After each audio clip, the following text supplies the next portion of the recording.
that has been released on Omaha.com this morning, uh, you wrote about the relationship between Greg Sharpe and the Nebraska baseball program. I don't know how you did this because you know the subject really well, and we all are still dealing with Greg not being with us, and then to write the story where you are talking to whether it be Ben or Nick or Will or Kyle Perry, and they're telling stories. I don't know how you didn't get emotionally wrapped up in this, but you fought through it, and this is a great story, my friend. This is fantastic. No, I appreciate that. And that was kind of the goal, was to, like, I saw Greg around often and we'd have chats about the team or about life or whatever.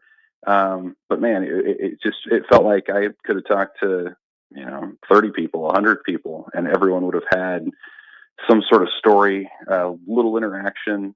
So I think it's one of those stories where even if you don't care about sports at all, like, it's just about the impact of one person's life, and how you don't always know, like, what that moment is for somebody else, or what kind of day somebody's having, or how you can just impart a little bit of encouragement or a little bit of light into someone's day. And Greg did that consistently for 17 years on the baseball side. So I hope it's illuminating to fans, especially maybe more casual Nebraska fans who remember all the great football calls and football moments. But when it came down to it, I mean, he spent so much more time around the baseball team just by the nature of the sport and what went into that. So really appreciative of all the people that shared their Greg Sharpe stories. And it's just kind of cool to see how his impact continues even after his passing. Was there a moment when you were writing this where you were talking to any one of these guys and you heard something they said or a story that they told, and you're like, man, like, that's it. Like, that's great. That embodies or encapsulates who Greg Sharpe was, or who I knew Greg Sharpe to be? Catching up with Darren Erstad, I thought, was illuminating. And he's somebody who by his own admission is not sentimental at all. But even he was like, hey, I appreciate consistency, and I appreciate the fact that every day at the ballpark, Greg Sharpe was the same guy. He was the same guy in pregame. Yeah. He was the same guy afterward, whether Nebraska won or lost. He didn't get caught up in the emotions of it all. And that's not to say that he didn't care, because he certainly cared. And he was a Nebraska guy, and he wanted Nebraska to do well, but you wouldn't notice it in how he carried himself as a professional and how he went about his business. And so, like, I was just struck by the thought that even people who, again, aren't super sentimental or in touch with kind of the emotional side of it, like, they appreciate him for his consistency, and even that stands out. So Greg was so versatile in how he conducted his broadcast and what he did. I think he was versatile in how he was able to impact and affect those people around him. So I think that was one that came to mind. Let's talk about the current baseball team, because the doubleheader sweep against Louisiana on Saturday was not good. The offense checked out. The starting pitching for 2 weeks to begin the year has been more than enough. But what is and I asked this question because I listened to Will's comment on the post-game radio show on Saturday, and the little general is ticked off. He's got the sense of urgency. I don't care if it's 2 weeks in. What do you think is the proper way to digest Nebraska's first 2 weekends, that now they're 3-4 ahead of a big weekend in Frisco, Texas this weekend?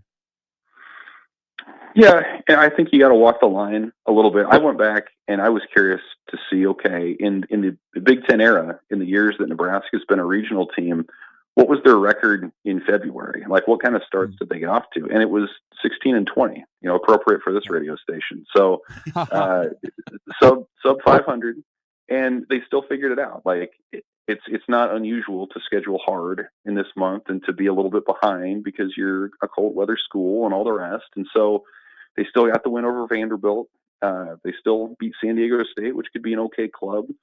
And they took 1 of 3 on the road against a Louisiana team that's been in a regional the last 3 seasons. So none of the losses that they have will necessarily hurt their resume unless one of these teams surprisingly tanks this year. I mean, they were missed opportunities to improve their RPI and their case it may, but it doesn't kill you. And I think, again, the history shows that what you do in February is not the end of your story. Mm-hmm. So they can respond, but I think you also have to look at the warning signs, especially offensively, and say that, through 2 weekends, they're searching offensively. I mean, their big portal acquisition, Cale Frost, is still looking for his first hit as a Husker. And I think maybe the big picture thing that they're going to have to work through is what kind of offense do they want to be? Because you've got 66 strikeouts against 11 walks as a lineup so far. And yeah, that's the way that baseball is trending as a 3 true outcomes sort of sport. But you really are only able to stomach that level of swing and miss if you're also generating power at a high level and you're a home run hitting team. I mean, you see numbers like this more in the SEC, but those are clubs that can mash. And I don't think Nebraska is necessarily that kind of lineup. I mean, they're more of a string together the hits and pressure the defense and lay down some bunts and steal the bases sort of thing. And, maybe that changes a little bit if Gabe Swanson gets hot and Cale Frost heats up and all the rest. But I do think you have to leverage your speed a little bit more if you are going to be a team that puts it on the defense and stresses defenses. Then obviously you need to put the ball in play. So I think that's probably where you need to start, just in terms of being aggressive and maybe being willing to not swing for the fences if that's not your game. So I think that's what they're working through offensively. On defense, the only errors they have come from the pitcher's mound to this point. And as you mentioned, Gary, I think the pitching has been more than enough for you to have a winning record at this point. So to me, I'm looking at the offense and what that combination is and what kind of attack they want to have moving into March and beyond. Well, let's talk about the pitching staff because you're now 2 series into the season, and it seems like Will Walsh had a really good outing at one point. Mason McConaughey had a good outing this week. Ty Horn pitched really well the other day. Have they met your expectations? Have they exceeded your expectations? I know it's a little bit of a short sample size, but I think we came into the season talking a lot about the lineup, about the hitting, but the pitching as a little bit of inconsistency, but still pretty good. Yeah, I think so. I mean, Mason McConaughey bounced back well in his second start, and he had some swing and miss stuff in his debut as well. Ty Horn seems like he's settling in to being the guy that Nebraska hoped he could be. Will Walsh had a good opening weekend. It was a rougher Saturday against Louisiana. Jackson Brockett was good in his opener. He might be, if he's not the Sunday guy, you got to figure he'll be a strong midweek regular for them. So you start there. I think Luke Broderick's shown out well as the closer. Jalen Wordley had another good appearance. This past weekend. He's going to be, I would think, their setup guy when possible. Drew Christo was okay. I think they will miss Tucker Timmerman. I mean, he was on track to be, probably their first or second big high leverage arm. And so you have to navigate things without him for a while. I do think Price Bender, true freshman, has been good. He was sort of the guy that Nebraska thought could be its biggest impact arm as a freshman, and it looks like that's going to be the case too. So, I think it's been pretty good, and now you're going to have tests coming up too. I mean, LSU obviously can slug with the best of them. Kansas State just had a really good weekend. I think they're a fringe top 25 team that they're going to see. So you're still going to need that depth. You're getting into that range here in about a week when you're starting to play 5 games a week. So a lot of that's going to start popping in here pretty soon. But I think, the pitching looked like a strength for Nebraska. I still think it's going to be a strength for Nebraska. Now it's just about, can those guys get some run support on the other side to start getting some wins? Yeah. Sam Houston State, LSU, and Kansas State this weekend in Frisco, where the weather is going to be really nice in the upper 60s compared to being chilly in Louisiana. Let's shift to football. Evan, I want to be mad about what came out on Friday. Am I supposed to be mad at Nebraska, Tennessee, or the sport? I mean, you can be mad at all three if you want. I think, my colleague Sam McEwen had a really good column about that here today. It's Nebraska looking out for its self-interest unapologetically and saying, hey, look, if we're in a time when we need to pay athletes and we have a lot of these bills to pay to be competitive. Like, how are we going to do that? And Tennessee was unable or unwilling to move that series down the road. And so because of the stadium renovations and Nebraska trying to recoup lost money with a limited capacity, like they felt that was something they needed to do. I think additionally, I mean, it'd be naive to say that it doesn't improve their path to being in contention for the CFP, and whether Nebraska's from a roster standpoint ready to do that is irrelevant to the idea that, like, what's the easiest path to do that? Is it to try to beat Tennessee at home or on the road, or is it to beat a smaller conference school? So I think those are considerations there. I mean, you can be angry at Tennessee if you want for not being flexible, but they had some tougher non-conference games lined up down the road. So that kind of is what it is. And then, yeah, I mean, just the structure of college athletics right now doesn't necessarily incentivize playing challenging non-conference games, especially if you're in the Big Ten, where you're playing 9 conference games a year already, where you look at teams like Michigan or Indiana the last couple of years that have made the CFP with pillow soft non-conference schedules. It's really about what you do in the league, especially if that league is the Big Ten. So it's unfortunate. It would have been fun. I would have loved to gone to Knoxville and covered a game there. I think that would have been a blast.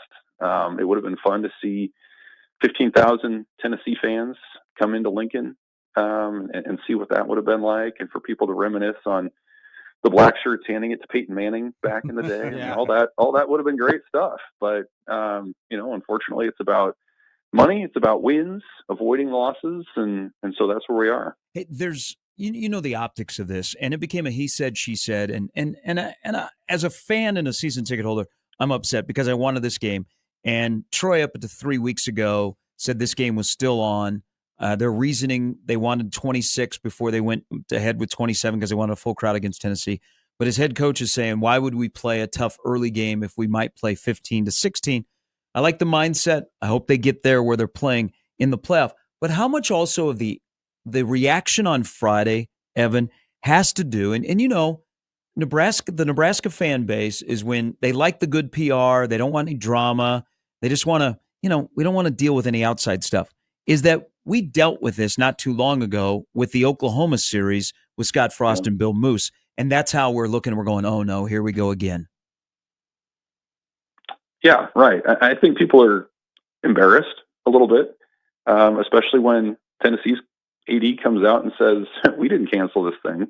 Nebraska canceled this thing. And, I think you can make an argument, and I've heard this a lot, about how, okay, if you're trying to make up revenue, then have a spring game this year and make it up that way, or make it up in other ways. Why take away? Like, I think there's this sense that, especially in the modern era, like, the program asks so much of fans in terms of being flexible with construction, in terms of NIL demands, that, like, this is what they want. Like, they want a fun non-conference game to build a weekend around and to be excited about. And, like, we saw it last year. That's the other thing. Like, we just saw how fun it was to have Colorado come into Lincoln, and all the national attention that came with that, and the people that were on hand. And I mean, that was just such an electric crowd. Like, I just remember being down there on the sidelines before the game, and, like, you almost kind of forgot to breathe because it was so intense and people were so excited about what was coming.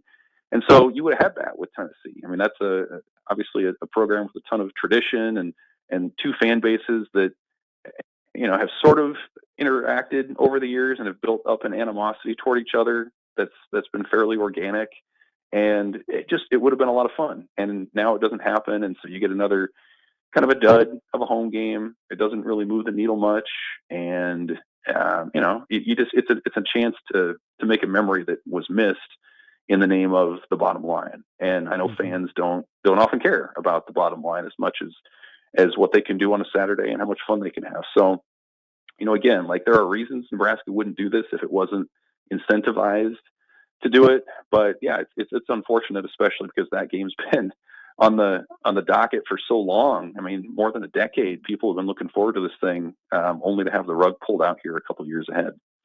I know that in Matt Rule's first year that there was some thoughts that maybe that year would have gone differently if they didn't play Minnesota in week 1. Instead, they started off playing a weaker opponent and then kind of went into Big Ten play.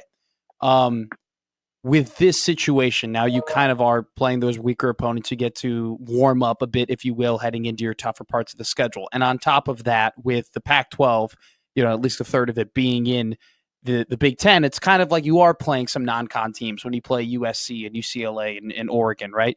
Do you think that this is kind of a money novelty, or do you think there's a legitimate shot that down the line they start to think, maybe we just do a weaker MAC group of 5, non-con that then leads into our long, stretch of playing really good Big Ten teams?